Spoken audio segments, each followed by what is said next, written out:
ತೀರ್ಥಹಳ್ಳಿ ಕರ್ನಾಟಕದ ಮಲೆನಾಡು ಪ್ರದೇಶದಲ್ಲಿರುವ ಸುಂದರ ತಾಲ್ಲೂಕು ಕೇಂದ್ರವಾಗಿದ್ದು, ತುಂಗಾ ನದಿ ತಟದಲ್ಲಿ ಬೆಳೆಯಿತು. ತೀರ್ಥ ಮತ್ತು ಹಳ್ಳಿ ಎಂಬ ಪದಗಳಿಂದ ಈ ಹೆಸರು ಬಂದಿದೆ ಎಂದು ಹೇಳಲಾಗುತ್ತದೆ. ಅಂದರೆ ಪವಿತ್ರ ಸ್ಥಳದ ಸುತ್ತ ಬೆಳೆದ ಹಳ್ಳಿ ಎಂಬ ಅರ್ಥ.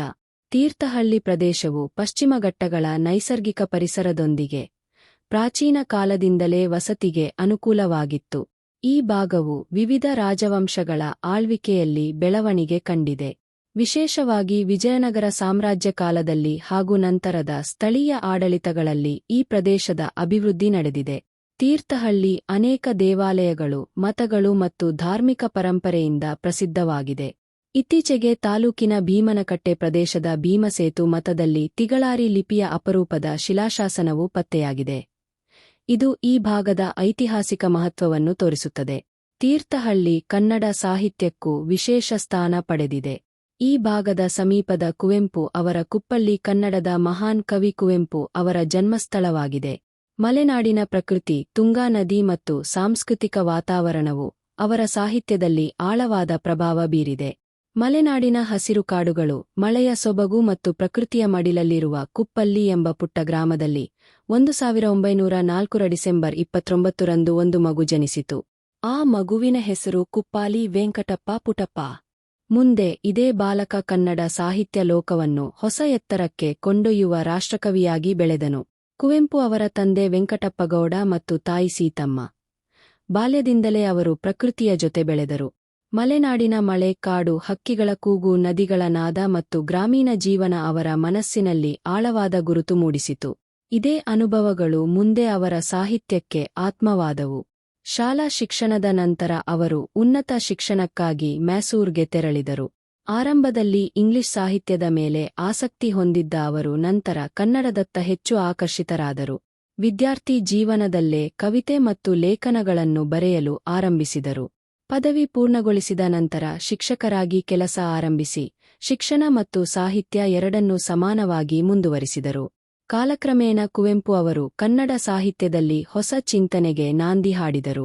ಅವರ ಬರಹಗಳಲ್ಲಿ ಪ್ರಕೃತಿ, ಮಾನವೀಯತೆ, ಸಮಾಜ ಜೀವನದ ಅರ್ಥ ಮತ್ತು ಆಧ್ಯಾತ್ಮಿಕತೆ ಬೆರೆತಿದ್ದವು. ಅವರು ಕೇವಲ ಕತೆಗಳನ್ನು ಬರೆಯಲಿಲ್ಲ, ಜೀವನವನ್ನು ಅರ್ಥಮಾಡಿಕೊಳ್ಳುವ ದೃಷ್ಟಿಕೋನವನ್ನು ಕೊಟ್ಟರು. ಅವರ ಶ್ರೇಷ್ಠ ಕೃತಿಗಳಲ್ಲಿ ಶ್ರೀ ರಾಮಾಯಣ್ ದರ್ಶನಂ ಅತ್ಯಂತ ಪ್ರಸಿದ್ಧ. ಇದು ರಾಮಾಯಣವನ್ನು ಹೊಸ ದೃಷ್ಟಿಯಿಂದ ಹೇಳಿದ ಮಹಾಕಾವ್ಯ. ಈ ಕೃತಿಗಾಗಿ ಅವರಿಗೆ ಭಾರತದ ಅತ್ಯುನ್ನತ ಸಾಹಿತ್ಯ ಪ್ರಶಸ್ತಿಯಾದ ಜ್ಞಾನಪೀಠ ಪ್ರಶಸ್ತಿ ದೊರೆಯಿತು. ಅವರು ಕನ್ನಡದಲ್ಲಿ ಜ್ಞಾನಪೀಠ ಪಡೆದ ಮೊದಲ ಸಾಹಿತ್ಯಗಾರರಾದರು. ಅವರ ಇನ್ನಿತರ ಪ್ರಸಿದ್ಧ ಕೃತಿಗಳಲ್ಲಿ ಮಲೆಗ್ಲಲ್ಲಿ ಮದುಮ್ಗಲು ಮತ್ತು ಕನುರು ಹೆಗ್ಗಾದಿಥಿ ಪ್ರಮುಖವಾಗಿವೆ. ಸಾಹಿತ್ಯದ ಜೊತೆಗೆ ಶಿಕ್ಷಣ ಕ್ಷೇತ್ರದಲ್ಲೂ ಅವರು ದೊಡ್ಡ ಕೊಡುಗೆ ನೀಡಿದರು. ಅವರು ಯೂನಿವರ್ಸಿಟಿ ಆಫ್ ಮೈಸೂರಿಯ ಉಪಕುಲಪತಿಯಾಗಿ ಸೇವೆ ಸಲ್ಲಿಸಿದರು. ಶಿಕ್ಷಣವು ಕೇವಲ ಪರೀಕ್ಷೆಗಾಗಿ ಅಲ್ಲ, ವ್ಯಕ್ತಿತ್ವ ನಿರ್ಮಾಣಕ್ಕಾಗಿ ಇರಬೇಕು ಎಂದು ಅವರು ನಂಬಿದ್ದರು. ಕನ್ನಡ ಭಾಷೆಗೆ ಉನ್ನತ ಶಿಕ್ಷಣದಲ್ಲಿ ಸ್ಥಾನ ದೊರಕಬೇಕು ಎಂಬುದು ಅವರ ಆಶಯವಾಗಿತ್ತು. ಕುವೆಂಪು ಅವರ ಜೀವನದ ಅತ್ಯಂತ ದೊಡ್ಡ ಸಂದೇಶ ವಿಶ್ವಮಾನವ ಎಂಬ ತತ್ವ. ಅವರ ಪ್ರಕಾರ ಮಾನವನು ಜಾತಿ, ಧರ್ಮ, ಭಾಷೆ ಮತ್ತು ಗಡಿಗಳನ್ನು ಮೀರಿ ಯೋಚಿಸಬೇಕು. ಎಲ್ಲರೂ ಒಂದೇ ಮಾನವಕುಲದವರು ಎಂಬ ಸಂದೇಶವನ್ನು ಅವರು ತಮ್ಮ ಕೃತಿಗಳ ಮೂಲಕ ಹರಡಿದರು. ಅವರ ಸಾಹಿತ್ಯ, ಚಿಂತನೆ ಮತ್ತು ಸಮಾಜ ಸೇವೆಗೆ ರಾಷ್ಟ್ರಕವಿ ಎಂಬ ಗೌರವ ದೊರೆಯಿತು. ಜೀವನದ ಕೊನೆಯ ದಿನಗಳವರೆಗೂ ಅವರು ಬರವಣಿಗೆ ಮತ್ತು ಚಿಂತನೆಯಲ್ಲೇ ತೊಡಗಿಕೊಂಡಿದ್ದರು. 1994ರ ನವೆಂಬರ್ 11ರಂದು ಕುವೆಂಪು ಅವರು ಅಗಲಿದರು. ಆದರೆ ಅವರ ದೇಹ ಮಾತ್ರ ದೂರವಾಯಿತು. ಅವರ ಸಾಹಿತ್ಯ, ಅವರ ವಿಚಾರಗಳು ಮತ್ತು ಅವರ ವಿಶ್ವಮಾನವ ಸಂದೇಶ ಇಂದಿಗೂ ಕನ್ನಡಿಗರ ಮನಸ್ಸಿನಲ್ಲಿ ಜೀವಂತವಾಗಿದೆ. ಮಲೆನಾಡಿನ ಒಂದು ಸಣ್ಣ ಹಳ್ಳಿಯಲ್ಲಿ ಹುಟ್ಟಿದ ಬಾಲಕ, ತನ್ನ ಚಿಂತನೆ ಮತ್ತು ಸಾಹಿತ್ಯದ ಮೂಲಕ ಕನ್ನಡದ ಶಾಶ್ವತ ಬೆಳಕಾಗಿ ಉಳಿದ ಕಥೆಯೇ ಕುವೆಂಪು ಅವರ ಜೀವನ ಕತೆ. ತೀರ್ಥಹಳ್ಳಿಯು ಪ್ರಾಚೀನ ಸ್ಥಳೀಯ ಆಡಳಿತದ ಕತೆ, 9ನೇ ಶತಮಾನಕ್ಕೂ ಮುಂಚೆ. ಇಂದು ನಾವು ನೋಡುತ್ತಿರುವ ತೀರ್ಥಹಳ್ಳಿ ಒಂದು ತಾಲ್ಲೂಕು ಕೇಂದ್ರವಾಗಿದ್ದರು. ಸಾವಿರಾರು ವರ್ಷಗಳ ಹಿಂದೆ ಇದು ದಟ್ಟ ಕಾಡುಗಳು, ಗುಡ್ಡಗಳು, ನದಿಗಳು ಮತ್ತು ಸಣ್ಣ ಮಾನವ ವಸತಿಗಳ ನೆಲವಾಗಿತ್ತು. ಪಶ್ಚಿಮ ಘಟ್ಟಗಳ ಮಡಿಲಿನಲ್ಲಿ ಹರಿಯುವ ತುಂಗಾ ನದಿಯ ಸುತ್ತ ಜನರು ತಮ್ಮ ಜೀವನವನ್ನು ಆರಂಭಿಸಿದರು. ಆ ಕಾಲದಲ್ಲಿ ಇಂದಿನಂತೆ ದೊಡ್ಡ ಪಟ್ಟಣಗಳು ಅಥವಾ ನಿಗದಿತ ಆಡಳಿತ ವ್ಯವಸ್ಥೆಗಳು ಇರಲಿಲ್ಲ. ಜನರು ಸಣ್ಣ ಗುಂಪುಗಳಾಗಿ, ಕುಟುಂಬಗಳು ಮತ್ತು ಕುಲಗಳಾಗಿ ವಾಸಿಸುತ್ತಿದ್ದರು. ಕೃಷಿ, ಬೇಟೆ, ಅರಣ್ಯ ಉತ್ಪನ್ನಗಳ ಸಂಗ್ರಹ ಮತ್ತು ಪಶುಪಾಲನೆಯೇ ಜೀವನದ ಮುಖ್ಯ ಆಧಾರವಾಗಿತ್ತು. ತೀರ್ಥಹಳ್ಳಿ ಪ್ರದೇಶದ ಮಲೆನಾಡಿನ ಭೂಭಾಗದಿಂದಾಗಿ ಜನರು ನದಿಯ ತೀರ ಮತ್ತು ಸಮತಟ್ಟಾದ ಪ್ರದೇಶಗಳಲ್ಲಿ ನೆಲೆಸುತ್ತಿದ್ದರು. ತುಂಗಾ ನದಿ ಕುಡಿಯುವ ನೀರು, ಕೃಷಿ ಮತ್ತು ಜೀವನೋಪಾಯದ ಪ್ರಮುಖ ಮೂಲವಾಗಿತ್ತು.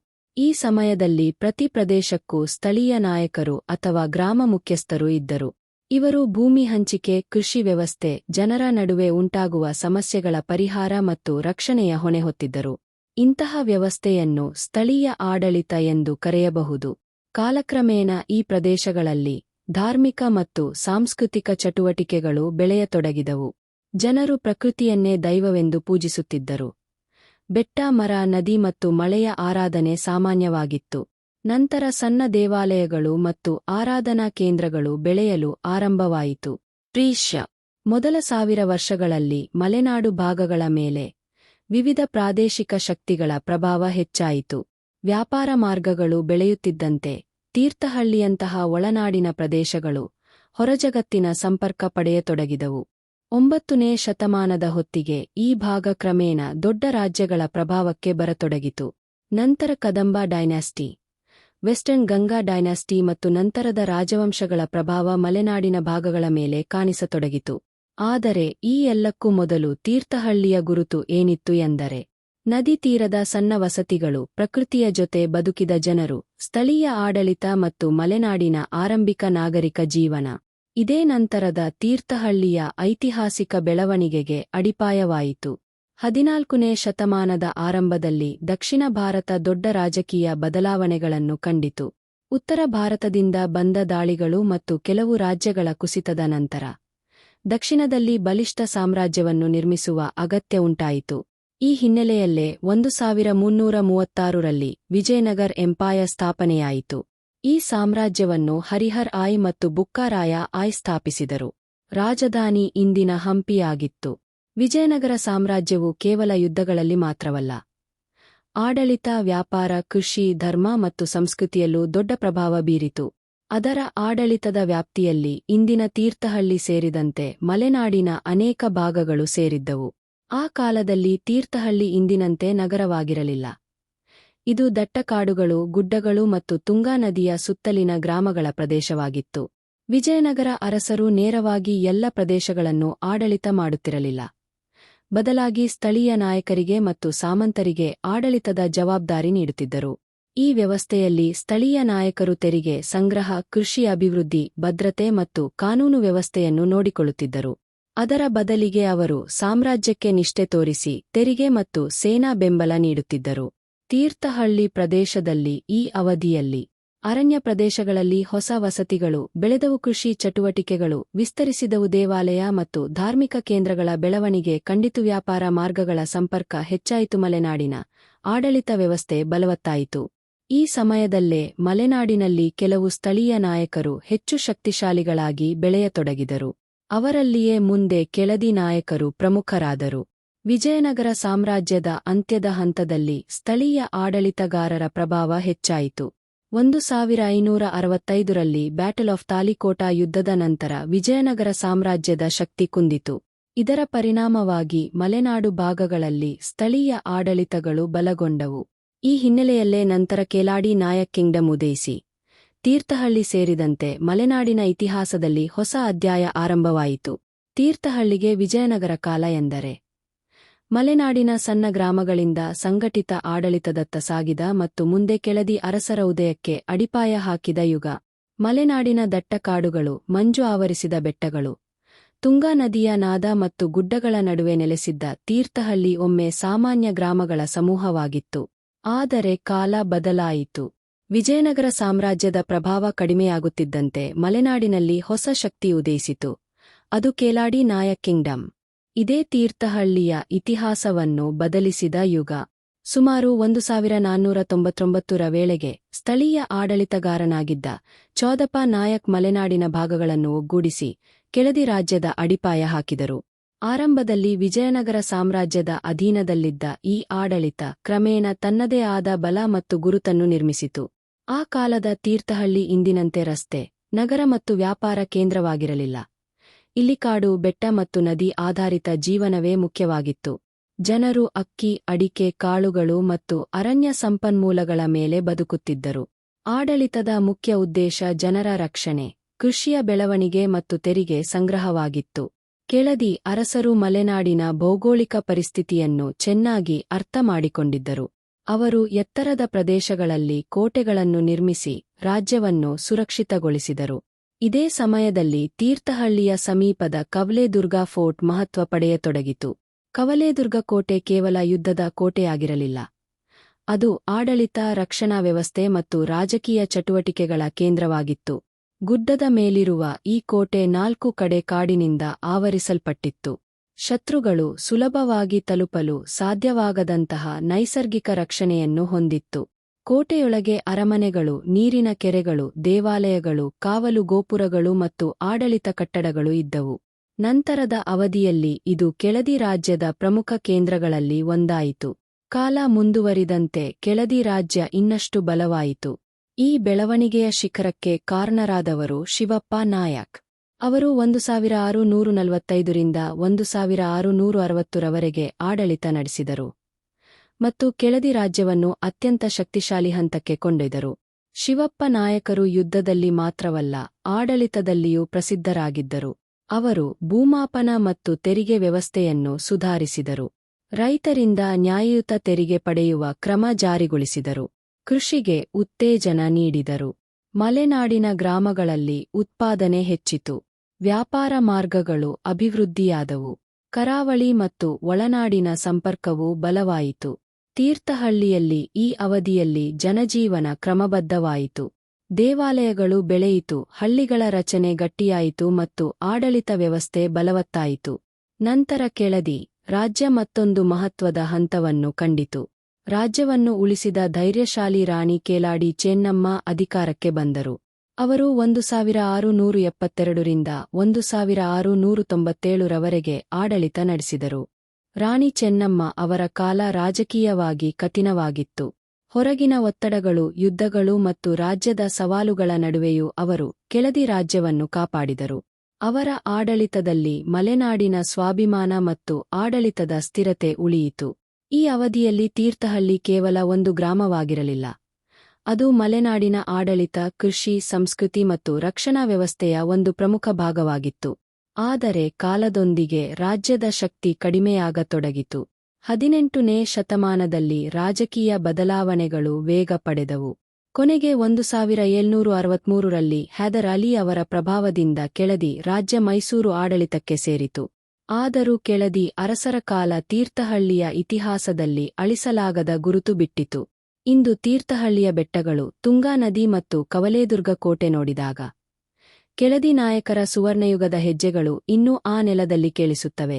1763 ರ ಮೊದಲು ತೀರ್ಥಹಳ್ಳಿ ಮಲೆನಾಡಿನ ಹೆಮ್ಮೆಯಾದ ಕೆಳದಿ ನಾಯಕರ ಆಡಳಿತದ ಭಾಗವಾಗಿತ್ತು. ಕವಲೇದುರ್ಗ ಕೋಟೆ ಸ್ಥಳೀಯ ಆಡಳಿತ, ಕೃಷಿ ಮತ್ತು ಮಲೆನಾಡಿನ ಜೀವನ ಈ ಪ್ರದೇಶದ ಗುರುತಾಗಿದ್ದವು. ಆದರೆ 18ನೇ ಶತಮಾನದ ಮಧ್ಯಭಾಗದಲ್ಲಿ ದಕ್ಷಿಣ ಭಾರತದ ರಾಜಕೀಯ ಚಿತ್ರಣ ಬದಲಾಗತೊಡಗಿತು. ಆ ಸಮಯದಲ್ಲಿ ಮೈಸೂರು ರಾಜ್ಯದಲ್ಲಿ ಹೊಸ ಶಕ್ತಿ ಉದಯಿಸಿತು. ಹೈದರ್ ಅಲಿ ಸಾಮಾನ್ಯ ಸೈನಿಕನಾಗಿ ಆರಂಭಿಸಿ ತನ್ನ ಸಾಮರ್ಥ್ಯದಿಂದ ಮೈಸೂರು ರಾಜ್ಯದ ಪ್ರಮುಖ ಆಡಳಿತಗಾರನಾಗಿ ಬೆಳೆದರು. ಅವರು ರಾಜ್ಯದ ವಿಸ್ತರಣೆಗಾಗಿ ಅನೇಕ ಪ್ರದೇಶಗಳನ್ನು ತಮ್ಮ ಆಡಳಿತಕ್ಕೆ ಸೇರಿಸಿದರು. ಈ ರಾಜಕೀಯ ಬದಲಾವಣೆಗಳ ನಡುವೆ 1763 ರಲ್ಲಿ ಕೆಳದಿ ರಾಜ್ಯ ಮೈಸೂರು ಆಡಳಿತಕ್ಕೆ ಸೇರಿತು. ಇದರೊಂದಿಗೆ ತೀರ್ಥಹಳ್ಳಿಯು ಮೈಸೂರು ರಾಜ್ಯದ ಭಾಗವಾಯಿತು. ಮೈಸೂರು ಆಡಳಿತ ಆರಂಭವಾದ ನಂತರ ತೀರ್ಥಹಳ್ಳಿಯಲ್ಲಿ ಕೆಲವು ಬದಲಾವಣೆಗಳು ಕಂಡುಬಂದವು. ಕೆಳದಿ ಕಾಲದ ಸ್ಥಳೀಯ ಆಡಳಿತ ವ್ಯವಸ್ಥೆಯನ್ನು ಕೆಲವು ಮಟ್ಟದಲ್ಲಿ ಮುಂದುವರಿಸಲಾಯಿತು. ಆದರೆ ಆಡಳಿತದ ಕೇಂದ್ರ ಮೈಸೂರಿನತ್ತ ಸರಿಯಿತು. ತೆರಿಗೆ ವ್ಯವಸ್ಥೆ, ಭದ್ರತೆ ಮತ್ತು ಆಡಳಿತದ ನಿಯಂತ್ರಣ ಹೆಚ್ಚು ಸಂಘಟಿತವಾಯಿತು. ಹೈದರ್ ಅಲಿ ನಂತರ ಅವರ ಮಗ ಟಿಪ್ಪು ಸುಲ್ತಾನ್ ಅಧಿಕಾರಕ್ಕೆ ಬಂದರು. ಟಿಪ್ಪು ಸುಲ್ತಾನ್ ಅವರ ಕಾಲದಲ್ಲಿ ಮೈಸೂರು ರಾಜ್ಯವು ದಕ್ಷಿಣ ಭಾರತದ ಬಲಿಷ್ಠ ರಾಜ್ಯಗಳಲ್ಲಿ ಒಂದಾಯಿತು. ಅವರು ಸೇನೆ, ಆಡಳಿತ ಮತ್ತು ವ್ಯಾಪಾರಕ್ಕೆ ಒತ್ತು ನೀಡಿದರು. ತೀರ್ಥಹಳ್ಳಿಯಂತಹ ಮಲೆನಾಡಿನ ಪ್ರದೇಶಗಳು ಕೃಷಿ ಮತ್ತು ನೈಸರ್ಗಿಕ ಸಂಪನ್ಮೂಲಗಳ ದೃಷ್ಟಿಯಿಂದ ಮಹತ್ವ ಹೊಂದಿದ್ದವು. ಈ ಸಮಯದಲ್ಲಿ ಕೃಷಿ ವ್ಯವಸ್ಥೆ ಮುಂದುವರಿಯಿತು, ಕಾಡು ಸಂಪನ್ಮೂಲಗಳ ಬಳಕೆ ಹೆಚ್ಚಿತು, ಸ್ಥಳೀಯ ವ್ಯಾಪಾರ ಬೆಳೆಯಿತು, ಗ್ರಾಮ ಆಡಳಿತವನ್ನು ಸಂಘಟಿಸಲಾಯಿತು. ಆದರೆ ಇದೇ ಸಮಯದಲ್ಲಿ ಮೈಸೂರು ಮತ್ತು ಬ್ರಿಟಿಷರ ನಡುವೆ ಯುದ್ಧಗಳು ನಡೆದವು. ಆಂಗ್ಲೋ-ಮೈಸೂರ್ ವಾರ್ಸ್ ದಕ್ಷಿಣ ಭಾರತದ ಇತಿಹಾಸವನ್ನು ಬದಲಿಸಿತು. ಹಲವು ಯುದ್ಧಗಳ ನಂತರ 1799ರಲ್ಲಿ ಸೀಜ್ ಆಫ್ ಸೇರಿಂಗಪಟ್ಟಮ ವೇಳೆ ಟಿಪ್ಪು ಸುಲ್ತಾನ್ ಮೃತಪಟ್ಟರು. ಇದರ ನಂತರ ಮೈಸೂರು ರಾಜ್ಯದಲ್ಲಿ ಮತ್ತೆ ವಾಡಿಯಾರ್ ಡೈನಾಸ್ಟಿ ಆಡಳಿತಕ್ಕೆ ಮರಳಿತು. ಆದರೆ ಬ್ರಿಟಿಷರ ಪ್ರಭಾವ ಹೆಚ್ಚಾಯಿತು. 19ನೇ ಮತ್ತು 20ನೇ ಶತಮಾನದಲ್ಲಿ ಮೈಸೂರು ರಾಜ್ಯವು ಭಾರತದ ಪ್ರಗತಿಪರ ಸಂಸ್ಥಾನಗಳಲ್ಲಿ ಒಂದಾಗಿ ಬೆಳೆಯಿತು.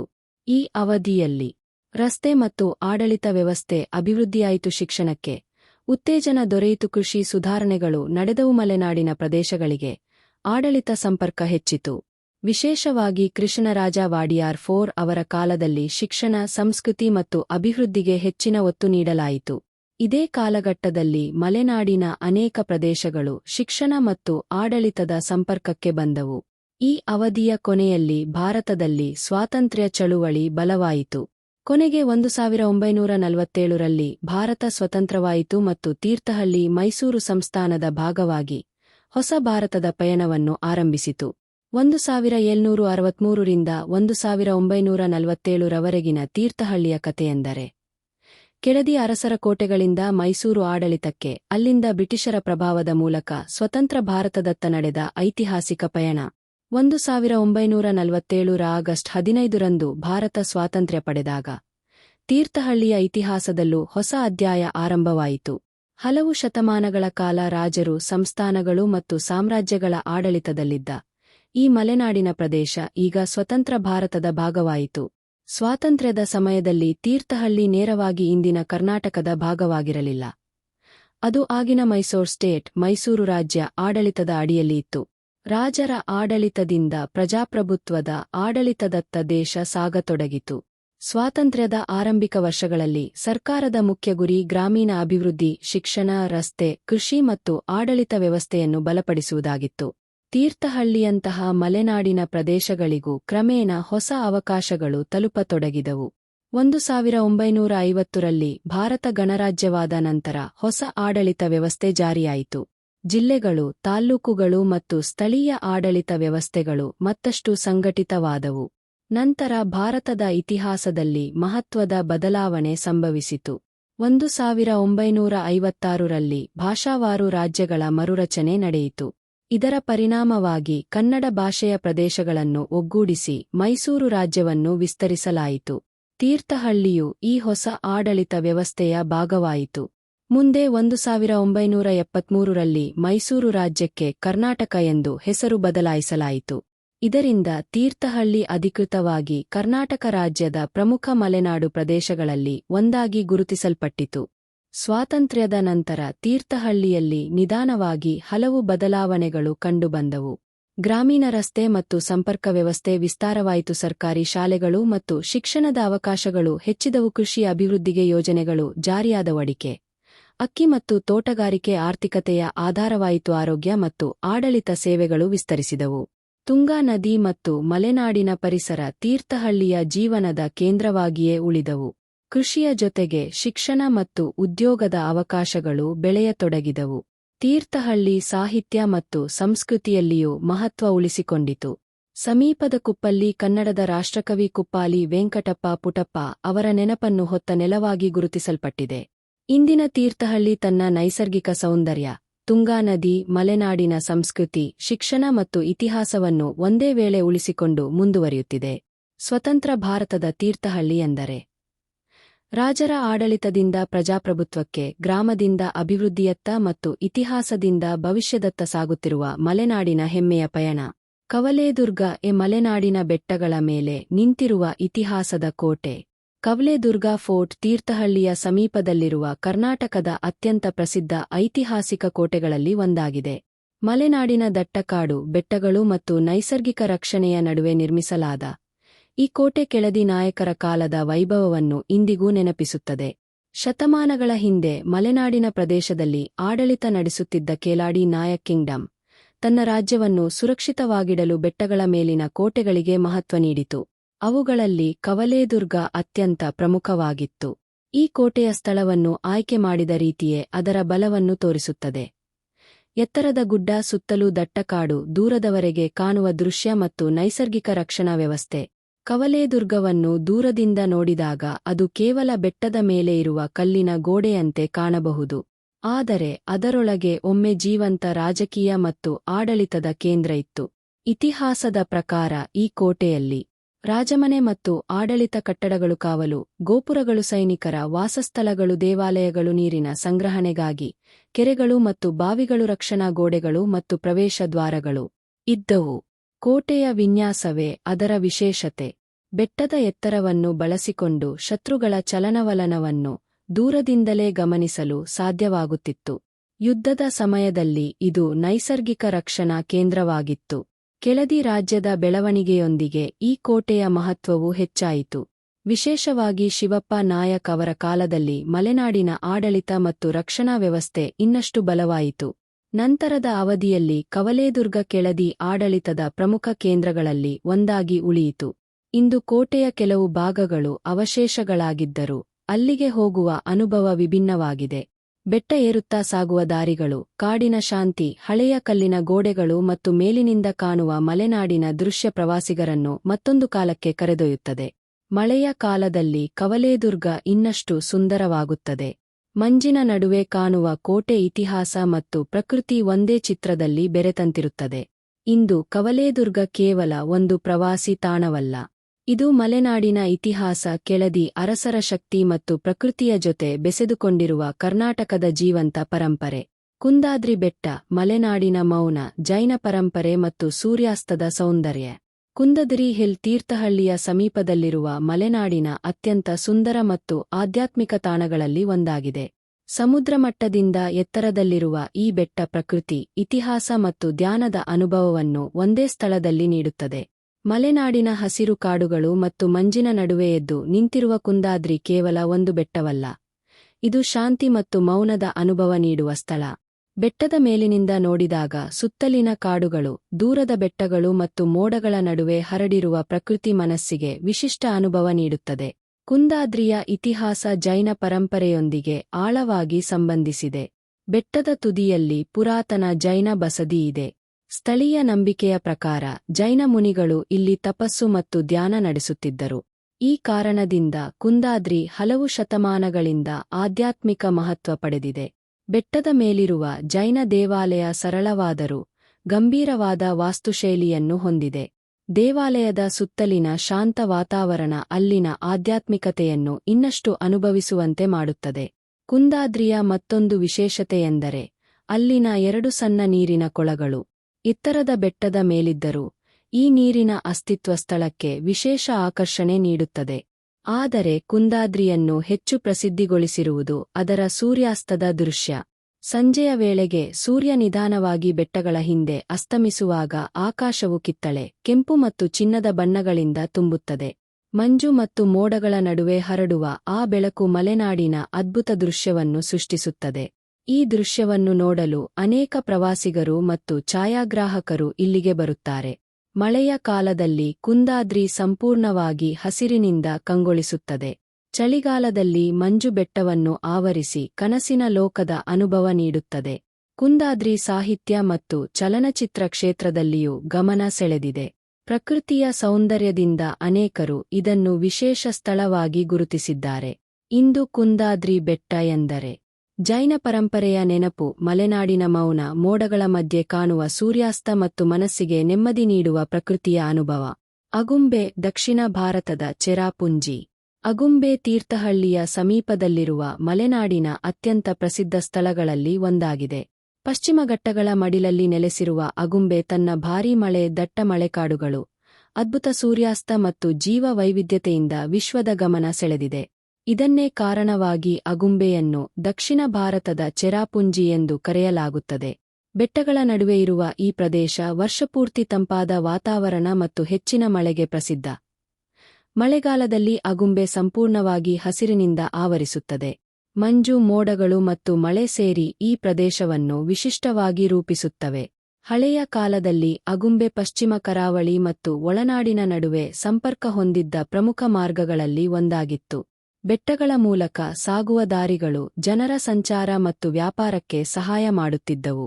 ನಂತರ ಇಲ್ಲಿ ಗ್ರಾಮ ಜೀವನ ಮತ್ತು ಮಲೆನಾಡಿನ ಸಂಸ್ಕೃತಿ ಬೆಳೆಯಿತು.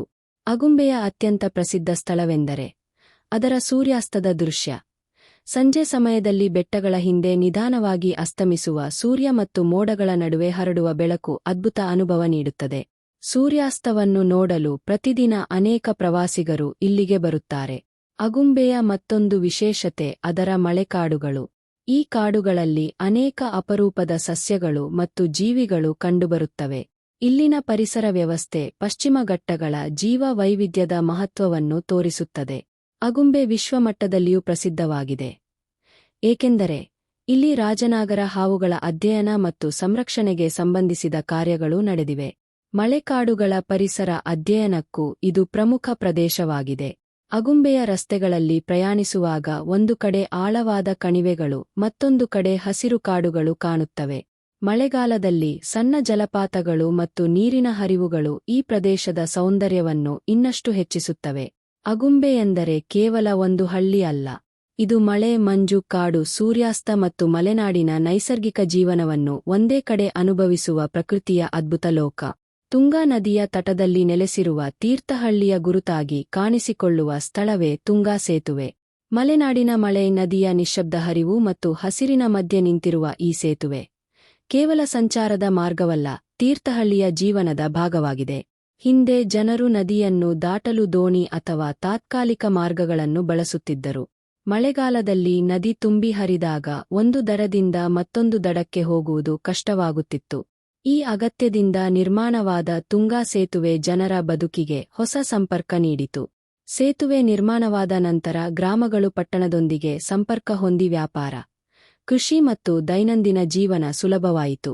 ಶಾಲೆ, ಮಾರುಕಟ್ಟೆ ಮತ್ತು ದೇವಾಲಯಗಳಿಗೆ ಜನರ ಸಂಚಾರ ಹೆಚ್ಚಾಯಿತು. ಕಾಲಕ್ರಮೇಣ ಈ ಸೇತುವೆ ಜನರ ನೆನಪುಗಳ ಭಾಗವಾಯಿತು. ಬೆಳಗಿನ ನಡಿಗೆ, ಸಂಜೆ ಸಮಯದ ನದಿಯ ನೋಟ, ಮಳೆಗಾಲದ ತುಂಬಿ ಹರಿಯುವ ತುಂಗೆಯ ದೃಶ್ಯ ಇವೆಲ್ಲವೂ ಈ ಸ್ಥಳಕ್ಕೆ ವಿಶೇಷ ಆಕರ್ಷಣೆ ತಂದಿವೆ. ಇಂದು ತುಂಗಾ ಸೇತುವೆ ತೀರ್ಥಹಳ್ಳಿಯ ಒಂದು ಪ್ರಮುಖ ಗುರುತಾಗಿ ಉಳಿದಿದ್ದು, ಇಲ್ಲಿಗೆ ಬರುವವರು ನದಿಯ ಸೌಂದರ್ಯವನ್ನು ಅನುಭವಿಸಿ ಮಲೆನಾಡಿನ ಶಾಂತ ವಾತಾವರಣವನ್ನು ಸವಿಯುತ್ತಾರೆ. ತುಂಗಾ ಸೇತುವೆ ಎಂದರೆ ಕೇವಲ ನದಿಯ ಮೇಲಿನ ಕಟ್ಟಡವಲ್ಲ, ಅದು ತೀರ್ಥಹಳ್ಳಿಯ ಇತಿಹಾಸ, ಬದುಕು ಮತ್ತು ಪ್ರಕೃತಿಯೊಂದಿಗೆ ಬೆಸೆದುಕೊಂಡಿರುವ ಒಂದು ಜೀವಂತ ಕಥೆ. ತುಂಗಾ ನದಿಯ ತಟದಲ್ಲಿ ನೆಲೆಸಿರುವ ಶ್ರೀ ರಾಮೇಶ್ವರ ಸ್ವಾಮಿ ದೇವಾಲಯವು ತೀರ್ಥಹಳ್ಳಿಯ ಅತ್ಯಂತ ಪುರಾತನ ಮತ್ತು ಪ್ರಸಿದ್ಧ ಧಾರ್ಮಿಕ ಕ್ಷೇತ್ರಗಳಲ್ಲಿ ಒಂದಾಗಿದೆ.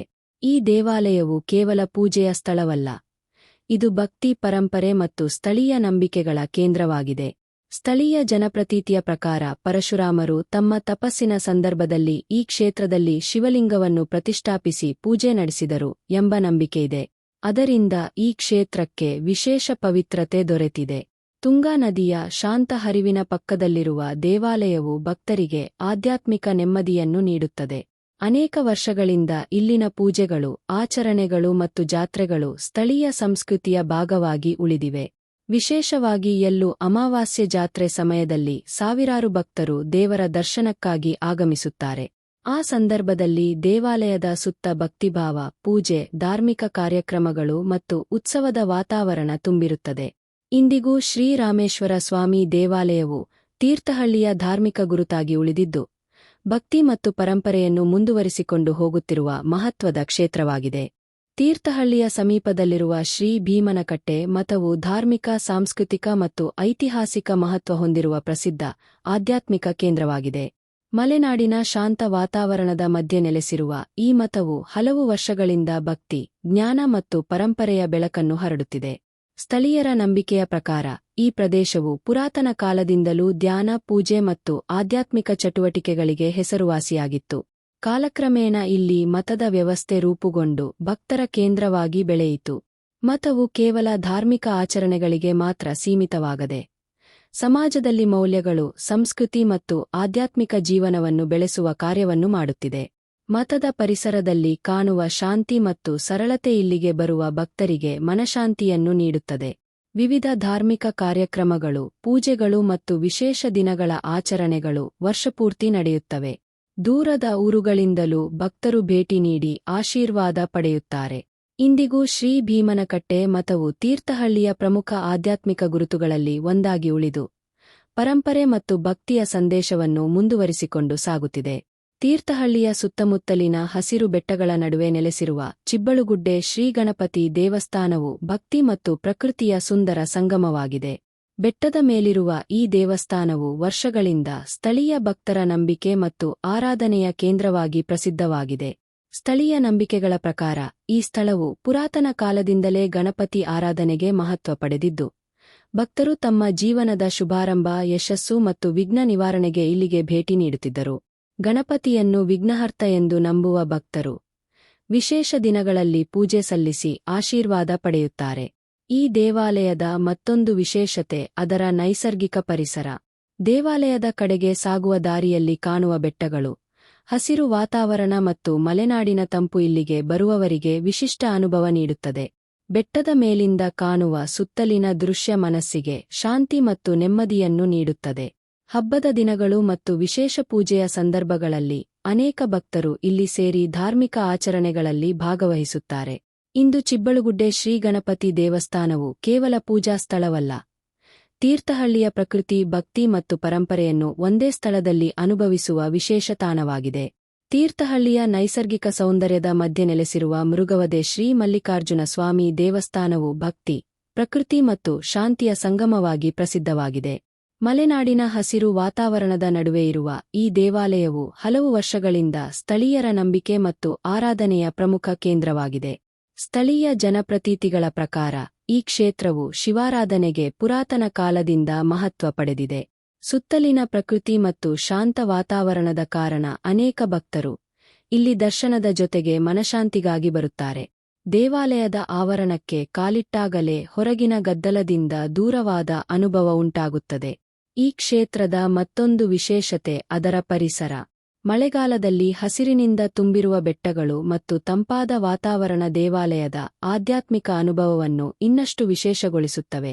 ಹಬ್ಬಗಳು ಮತ್ತು ವಿಶೇಷ ಪೂಜೆಗಳ ಸಮಯದಲ್ಲಿ ಭಕ್ತರ ಸಂಚಾರ ಹೆಚ್ಚಾಗಿದ್ದು, ದೇವಾಲಯವು ಭಕ್ತಿ ಮತ್ತು ಸಂಪ್ರದಾಯಗಳ ಕೇಂದ್ರವಾಗುತ್ತದೆ.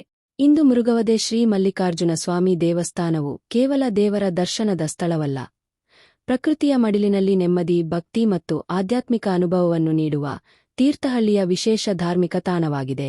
ತೀರ್ಥಹಳ್ಳಿಯ ಧಾರ್ಮಿಕ ಮತ್ತು ಸಾಂಸ್ಕೃತಿಕ ಪರಂಪರೆಯಲ್ಲಿ ಪ್ರಮುಖ ಸ್ಥಾನ ಹೊಂದಿರುವ ಶ್ರೀ ಮಾರಿಕಾಂಬಾ ದೇವಾಲಯವು ಸ್ಥಳೀಯ ಭಕ್ತರ ಭಕ್ತಿ ಮತ್ತು ನಂಬಿಕೆಯ ಕೇಂದ್ರವಾಗಿದೆ. ದೇವಿಯನ್ನು ಶಕ್ತಿ ಸ್ವರೂಪಿಣಿಯಾಗಿ ಆರಾಧಿಸುವ ಪರಂಪರೆ ಈ ಪ್ರದೇಶದಲ್ಲಿ ಹಲವು ವರ್ಷಗಳಿಂದ ಮುಂದುವರಿದಿದ್ದು, ಈ ದೇವಾಲಯವು ಅದರ ಪ್ರತೀಕವಾಗಿ ಉಳಿದಿದೆ. ಸ್ಥಳೀಯ ನಂಬಿಕೆಗಳ ಪ್ರಕಾರ ಶ್ರೀ ಮಾರಿಕಾಂಬಾ ದೇವಿಯು ಗ್ರಾಮ ಮತ್ತು ಜನರ ರಕ್ಷಕ ದೇವತೆಯಾಗಿ ಪೂಜಿಸಲ್ಪಡುತ್ತಾಳೆ. ಅನೇಕ ಕುಟುಂಬಗಳು ತಮ್ಮ ಶುಭ ಕಾರ್ಯಗಳು, ಹಬ್ಬಗಳು ಮತ್ತು ವಿಶೇಷ ಸಂದರ್ಭಗಳಲ್ಲಿ ದೇವಿಯ ಆಶೀರ್ವಾದ ಪಡೆಯಲು ಇಲ್ಲಿಗೆ ಭೇಟಿ ನೀಡುತ್ತಾರೆ. ದೇವಿಯ ಆರಾಧನೆ ಈ ಭಾಗದ ಜನಜೀವನದೊಂದಿಗೆ ಆಳವಾಗಿ ಬೆಸೆದುಕೊಂಡಿದೆ. ದೇವಾಲಯದ ಸುತ್ತಲಿನ ಶಾಂತ ವಾತಾವರಣ ಮತ್ತು ಭಕ್ತಿಭಾವ ಇಲ್ಲಿಗೆ ಬರುವವರಿಗೆ ಆಧ್ಯಾತ್ಮಿಕ ಅನುಭವವನ್ನು ನೀಡುತ್ತದೆ. ವಿಶೇಷ ಪೂಜೆಗಳು, ಉತ್ಸವಗಳು ಮತ್ತು ಜಾತ್ರೆಗಳ ಸಂದರ್ಭದಲ್ಲಿ ದೇವಾಲಯವು ಭಕ್ತರಿಂದ ತುಂಬಿ ಜೀವಂತವಾಗುತ್ತದೆ. ಆ ಸಮಯದಲ್ಲಿ ಪರಂಪರೆ, ಸಂಸ್ಕೃತಿ ಮತ್ತು ಭಕ್ತಿ ಒಂದೇ ಸ್ಥಳದಲ್ಲಿ ಕಾಣಿಸಿಕೊಳ್ಳುತ್ತವೆ. ಇಂದು ಶ್ರೀ ಮಾರಿಕಾಂಬಾ ದೇವಾಲಯವು ಕೇವಲ ಪೂಜಾ ಸ್ಥಳವಲ್ಲ, ತೀರ್ಥಹಳ್ಳಿಯ ಧಾರ್ಮಿಕ ಪರಂಪರೆ, ಸ್ಥಳೀಯ ನಂಬಿಕೆ ಮತ್ತು ಸಂಸ್ಕೃತಿಯನ್ನು ತಲೆಮಾರುಗಳಿಂದ ಮುಂದುವರಿಸಿಕೊಂಡು ಬರುತ್ತಿರುವ ಒಂದು ಮಹತ್ವದ ಆಧ್ಯಾತ್ಮಿಕ ಕೇಂದ್ರವಾಗಿದೆ. ತೀರ್ಥಹಳ್ಳಿಯ ಧಾರ್ಮಿಕ ಪರಂಪರೆಯೊಂದಿಗೆ ಆಳವಾಗಿ ಬೆಸೆದುಕೊಂಡಿರುವ ಶ್ರೀ ಮಾರಿಕಾಂಬಾ ದೇವಾಲಯವು ಸ್ಥಳೀಯ ಭಕ್ತರಲ್ಲಿ ವಿಶೇಷ ಭಕ್ತಿ ಮತ್ತು ಗೌರವ ಪಡೆದಿರುವ ದೇವಿ ಕ್ಷೇತ್ರವಾಗಿದೆ. ಈ ದೇವಾಲಯವು ಹಲವು ವರ್ಷಗಳಿಂದ ಭಕ್ತರ ಆರಾಧನೆ, ಸಂಸ್ಕೃತಿ ಮತ್ತು ಸ್ಥಳೀಯ ಆಚರಣೆಗಳ ಕೇಂದ್ರವಾಗಿ ಉಳಿದಿದೆ. ಸ್ಥಳೀಯ ನಂಬಿಕೆಯ ಪ್ರಕಾರ ಶ್ರೀ ಮಾರಿಕಾಂಬಾ ದೇವಿಯನ್ನು ಶಕ್ತಿ, ರಕ್ಷಣೆ ಮತ್ತು ಶುಭದ ಸಂಕೇತವಾಗಿ ಪೂಜಿಸಲಾಗುತ್ತದೆ. ಗ್ರಾಮ ಮತ್ತು ಕುಟುಂಬಗಳ ಒಳಿತಿಗಾಗಿ ದೇವಿಯ ಆಶೀರ್ವಾದ ಪಡೆಯುವ ಸಂಪ್ರದಾಯ ಇಲ್ಲಿಯ ಜನರಲ್ಲಿ ಇಂದಿಗೂ ಮುಂದುವರಿದಿದೆ. ವಿಶೇಷವಾಗಿ ಹಬ್ಬದ ದಿನಗಳು ಮತ್ತು ಧಾರ್ಮಿಕ ಆಚರಣೆಗಳ ಸಮಯದಲ್ಲಿ ಭಕ್ತರು ಹೆಚ್ಚಿನ ಸಂಖ್ಯೆಯಲ್ಲಿ ದೇವಾಲಯಕ್ಕೆ ಭೇಟಿ ನೀಡುತ್ತಾರೆ. ದೇವಾಲಯದ ಶಾಂತ ವಾತಾವರಣ ಮತ್ತು ಭಕ್ತಿಭಾವವು ಇಲ್ಲಿಗೆ ಬರುವವರಿಗೆ ಆಧ್ಯಾತ್ಮಿಕ ಅನುಭವವನ್ನು ನೀಡುತ್ತದೆ. ಪೂಜೆಗಳು, ವಿಶೇಷ ಅಲಂಕಾರಗಳು ಮತ್ತು ದೇವಿಯ ಉತ್ಸವಗಳು ಈ ಕ್ಷೇತ್ರದ ಧಾರ್ಮಿಕ ವೈಭವವನ್ನು ಪ್ರತಿಬಿಂಬಿಸುತ್ತವೆ. ಅನೇಕ ಕುಟುಂಬಗಳಿಗೆ ಈ ದೇವಾಲಯವು ತಲೆಮಾರುಗಳಿಂದ ಭಕ್ತಿಯ ಕೇಂದ್ರವಾಗಿಯೂ ಉಳಿದಿದೆ. ಇಂದು ಶ್ರೀ ಮಾರಿಕಾಂಬಾ ದೇವಾಲಯವು ಕೇವಲ ದೇವರ ದರ್ಶನದ ಸ್ಥಳವಲ್ಲ, ತೀರ್ಥಹಳ್ಳಿಯ ಸಂಸ್ಕೃತಿ, ಭಕ್ತಿ ಮತ್ತು ಧಾರ್ಮಿಕ ಪರಂಪರೆಯನ್ನು ಜೀವಂತವಾಗಿಟ್ಟಿರುವ ಒಂದು ಪ್ರಮುಖ ಆಧ್ಯಾತ್ಮಿಕ ತಾಣವಾಗಿದೆ. ಇಂದು ತೀರ್ಥಹಳ್ಳಿ ಶಿವಮೊಗ್ಗ ಜಿಲ್ಲೆಯ ಪ್ರಮುಖ ತಾಲೂಕುಗಳಲ್ಲಿ ಒಂದಾಗಿ ಕೃಷಿ, ಶಿಕ್ಷಣ, ಪ್ರವಾಸೋದ್ಯಮ ಮತ್ತು ಧಾರ್ಮಿಕ ಕ್ಷೇತ್ರಗಳಲ್ಲಿ ನಿರಂತರವಾಗಿ ಬೆಳೆಯುತ್ತಿದೆ. ಮಲೆನಾಡಿನ ಹಸಿರು ಪರಿಸರ, ತುಂಗಾ ನದಿಯ ಆಶೀರ್ವಾದ ಮತ್ತು ಸಾಂಸ್ಕೃತಿಕ ಪರಂಪರೆ ಈ ಭಾಗದ ಅಭಿವೃದ್ಧಿಗೆ ಬಲವಾಗಿದೆ. ಅಡಿಕೆ, ಅಕ್ಕಿ ಹಾಗೂ ಇತರ ಕೃಷಿ ಚಟುವಟಿಕೆಗಳು ಇಲ್ಲಿನ ಜನಜೀವನದ ಮುಖ್ಯ ಆಧಾರವಾಗಿವೆ. ತೀರ್ಥಹಳ್ಳಿ ಪ್ರಕೃತಿ ಸೌಂದರ್ಯ ಮಾತ್ರವಲ್ಲದೆ ಸಾಹಿತ್ಯ ಮತ್ತು ಸಂಸ್ಕೃತಿಯ ನೆಲವಾಗಿಯೂ ಗುರುತಿಸಿಕೊಂಡಿದೆ. ದೇವಾಲಯಗಳು, ಮಠಗಳು, ಬೆಟ್ಟಗಳು ಮತ್ತು ನದಿಯ ತೀರಗಳು ಈ ಪ್ರದೇಶದ ಪ್ರವಾಸೋದ್ಯಮಕ್ಕೆ ವಿಶೇಷ ಆಕರ್ಷಣೆಯಾಗಿದೆ. ಶಿಕ್ಷಣ ಹಾಗೂ ಆಧುನಿಕ ಸೌಲಭ್ಯಗಳ ಬೆಳವಣಿಗೆಯೊಂದಿಗೆ ಪರಂಪರೆ ಮತ್ತು ಪ್ರಗತಿ ಒಂದೇ ಸಮಯದಲ್ಲಿ ಸಾಗುತ್ತಿರುವ ಮಲೆನಾಡಿನ ಸುಂದರ ಪ್ರದೇಶವಾಗಿ ತೀರ್ಥಹಳ್ಳಿ ಬೆಳೆದಿದೆ. ತೀರ್ಥಹಳ್ಳಿ ಎಂದರೆ ಕೇವಲ ಒಂದು ತಾಲೂಕಲ್ಲ, ತುಂಗಾ ನದಿಯ ಸೌಂದರ್ಯ, ಮಲೆನಾಡಿನ ಪರಂಪರೆ, ಸಾಹಿತ್ಯದ ನೆನಪು, ಆಧ್ಯಾತ್ಮಿಕತೆ ಮತ್ತು ಐತಿಹಾಸಿಕ ವೈಭವವನ್ನು ತನ್ನೊಳಗೆ ಹೊತ್ತಿರುವ ಹೆಮ್ಮೆಯ ನೆಲ.